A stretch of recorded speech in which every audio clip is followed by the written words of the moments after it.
le 8e ballon d'or de la carrière de Lionel Messi n'a pas vraiment été du goût de tout le monde. Un membre de la famille princière de Monaco n'est pas du tout d'accord avec le choix des votants et il n'a pas hésité à le dire. La suite après la publicité. Lionel Messi a écrit encore un peu plus sa légende ce lundi 30 octobre au Théâtre du Châtelet, à Paris.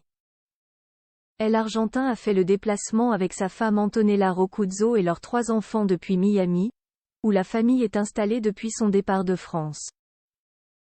L'ancien joueur du Paris Saint-Germain n'a pas fait le voyage pour rien puisqu'il a reçu des mains du propriétaire de son nouveau club, David Beckham, le 8e ballon d'or de sa carrière. Un record absolu et qui risque d'être impossible à battre pour les futures générations, mais qui ne fait visiblement pas l'unanimité chez les fans de foot. Si les fans de Cristiano Ronaldo ne seront bien évidemment pas ravis de voir Lionel Messi soulever une nouvelle fois le plus prestigieux trophée individuel du football, un membre de la famille princière de Monaco est également très frustré. Fin connaisseur de football et recruteur avisé pour la Monaco pendant plusieurs années, Louis Ducruet s'est montré particulièrement amer après le sacre du génie argentin, comme il l'a montré dans sa story, qui est à retrouver dans le diaporama, sur Instagram.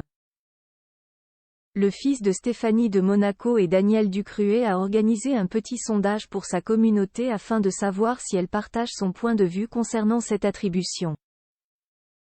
Donc le ballon d'or a officiellement perdu toute sa valeur ce soir, lâche-t-il, dépité, avant d'interroger ses abonnés.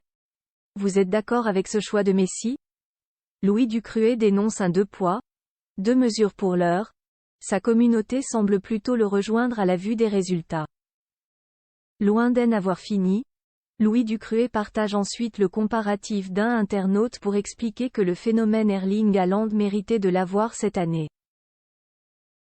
Pour l'époux de Marie Chevalier, certes Lionel Messi a remporté la Coupe du Monde, mais cela ne suffit pas puisqu'en 2010, Xavi et Andrés Iniesta remportent la Coupe du Monde, mais c'est bien lui qui a eu le ballon d'or après une saison stratosphérique en club, tout comme ce fut le cas pour le Norvégien avec Manchester City cette année.